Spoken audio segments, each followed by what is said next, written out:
यहाँ विषय एक कल्चरल विषय भी है, क्योंकि बहुत जो हमारी जो पुरानी स्कीम है उसमें ज़्यादा सेविंग की तरफ हमारा झुकाव है और भारत में सेविंग कल्चर है। इसलिए भी जो लोग नई स्कीम में ऑप्ट नहीं कर रहे थे, स्वाभाविक तौर पर बहुत बड़ी संख्या में नहीं किया, उसके पीछे का हेतु ये है कि हम सेविंग भी कर रहे हैं। जैसे कोई एम्प्लॉई है और वो पीएफ में डाल रहा है, बाकी दूसरे स्कीम्स के कारण उसको राहत मिल रही है, तो एक तरफ वो अपने भविष्य के लिए सेव कर रहा है। तो इसलिए मुझे लगता है कि चाहे ये एक प्रकार का मायाजाल सा है कि हम ज़्यादा उन लोगों को नई स्कीम की तरफ लेकर के जा रहे हैं, लेकिन साथ ही साथ देश में सेविंग भी कम होता है। तो सेविंग बहुत जरूरी है कैपिटल फॉर्मेशन के लिए। इसलिए मुझे लगता है कि वित्त मंत्री जी अगली बार जरूर विचार करेंगी कि अगर हमें बिल्कुल सहमत है इसकी बात में। नहीं, मैं सहमत हूँ कि हर देश को जिसको भी विकास होना है उसके लिए सेविंग इम्पोर्टेंट है, और ये ग्रास रूट से जो लोग हम बैंक डिपॉजिट करते हैं, प्रोविडेंट फंड करते हैं, ये ही हमारी इकोनॉमी को और देश को बढ़ाता है। ये इम्पोर्टेंट है। लेकिन अगर आप देखेंगे कि इसका इम्पैक्ट कितना पड़ेगा या कितने परसेंटेज लोगों को पड़ेगा जो कंट्रीब्यूट कर रहे हैं, जो 7 लाख के नीचे थे और अपनी 1.5 लाख की सेविंग लेके एग्जाम्पशन लेते थे और 5.5 पाए जाते थे, अगर आप वो देखेंगे वो बहुत 2% मैंने बोला वो फर्क पड़ता है। लेकिन इसके साथ ही मैं ये कहना चाहता हूँ कि ये एक प्रकार से अभी वर्तमान स्थिति में, जैसे हम सुबह भी बात कर रहे थे कि हमें एक डिमांड बढ़ाने की जरूरत है। हो सकता है कि शॉर्ट टर्म में इस प्रकार की स्कीम को बढ़ावा दिया जाए, लेकिन लॉन्गर टर्म में वी नीड टू, हमें जरूरत है कि हम ज्यादा सेविंग की तरफ भी लोगों को लेकर के जाएं। आई थिंक इसका सिर्फ बेसिक रीजन ये है कि आपके पास सबसे बड़ी प्रॉब्लम ये हो रही है कि लोग रिटर्न फाइल नहीं कर रहे। इस पुश को लाने का पर्पस ये है कि लोग रिटर्न फाइल करें, चाहे एग्जाम्पशन ले लें, 7 लाख 6 लाख 90,000 रुपए की रिटर्न फाइल करें, लेकिन रिटर्न क्यों मैं बताती हूँ कि 8.5 करोड़ लोगों ने रिटर्न फाइल की, जिसमें से 1.5 करोड़ लोग ऐसे थे जिन्होंने टैक्स पे किया। अगर उसमें से आप देखेंगे सिर्फ 2% लोग ऐसे थे जिन्होंने न्यू टैक्स रिजीम में उन्होंने उसको वो लिया, ऑप्ट किया। हाँ। ठीक है, तो अब अल्टीमेटली रीजन क्या था कि नई टैक्स रिजीम में लोग जा नहीं रहे थे, वहां पे सोशल सिक्योरिटी बेनिफिट्स नहीं है। अगर आप 120 करोड़ की जनता देखते हैं तो आप खुद तो उसको सोशल सिक्योरिटी बेनिफिट नहीं प्रोवाइड कर सकते। This is very true, feasible भी नहीं है। तो गवर्नमेंट क्या करती है, गवर्नमेंट एटीसी की डिडक्शन इसलिए लेके आती है कि आप खुद सोशल सिक्योरिटी खुद लीजिए, एटीसी की डिडक्शन हम आपको देंगे। एक तरह से आपको मैं प्रमोट भी कर रही हूँ कि आप अपनी सोशल सिक्योरिटी लीजिए।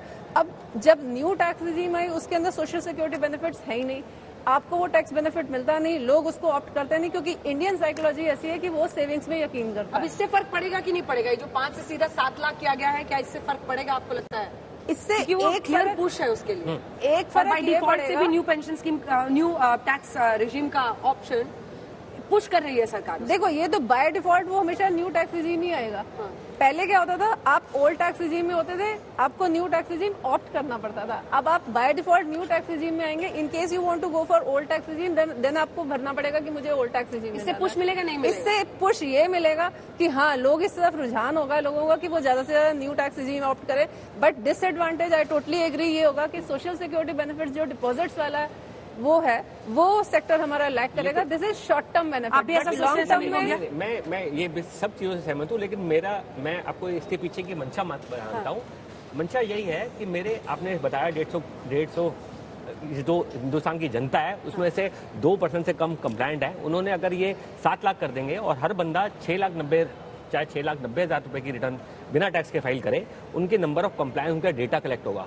आने वाले टाइम में इसी डेटा को एक्सट्रैक्ट करना है और यही तरीका है पुश करने का। पहले गवर्नमेंट ने बहुत सारी स्कीमें लाई। अब आप अपनी कंपनी के एंगल से बोलने लगे, मुझे लगता है डेटा को लेकर। मैं लौट रही हूँ। आप समझ रहे होंगे जब एक्सपर्ट्स इतनी इस पर बहस कर रहे हैं, आपके लिए क्या क्या समझना मुश्किल है वो सब हम आपको बताएंगे। लेकिन लंबा भाषण, घंटे से ऊपर का भाषण रहा वित्त मंत्री निर्मला सीतारमण का, जो उन्होंने डायरेक्ट टैक्सेस पर बोला है, अंत में उसी पर सबसे ज्यादा चर्चा हो रही है। वो हिस्सा एक बार फिर से आपको सुनाते हैं, फिर उस पर बातचीत। Thank you sir. I have 5 major announcements to make in this regard. These primarily benefit our hard-working middle class. First one concerns rebate. Currently, those with income up to 5 lakh do not pay any tax, do not pay any income tax in both old and new regimes. I propose to increase the rebate limit to 7 lakhs in the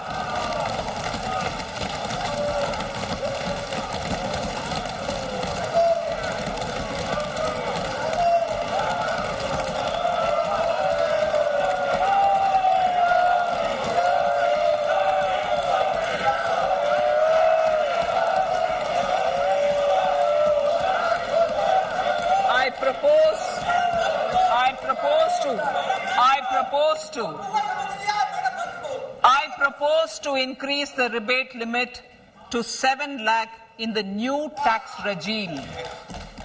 Thus, persons in the new tax regime with income up to 7 lakhs will not have to pay any tax at all.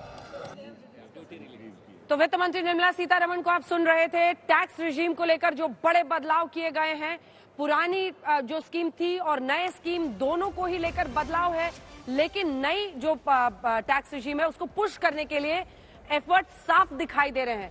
5 lakh से वहां पर exemption limit 7 lakh कर दिया गया है और budget से share बाजार में भारी उछाल देखी जा रही है, यानी हरे रंग का संकेत, कम से कम ग्रीन सिग्नल आज निर्मला सीतारमण को शेयर बाजार से मिलता हुआ 1000 अंकों की उछाल देखी जा रही है। लगभग 300 अंकों की उछाल के साथ शेयर बाजार आज सुबह खुला था जब बजट पेश होना था, लेकिन अब 1000 अंकों की उछाल है। माना यह भी जा रहा है कि देखिए, डायरेक्ट टैक्सेस में अगर लोगों को फायदा पहुंचाया जाएगा तो एक कमी जो अर्थव्यवस्था में देखी जा रही थी वो लोगों के स्पेंडिंग पावर में, उनके खर्च करने की क्षमता में, वहां पर एक पुश देखा जाएगा तो ओवरऑल बाजार को उससे फायदा होगा और शायद इसीलिए हम 1000 अंकों की उछाल सेंसेक्स में देख रहे हैं बजट पेश होने के लगभग 10-15 मिनट बाद ही।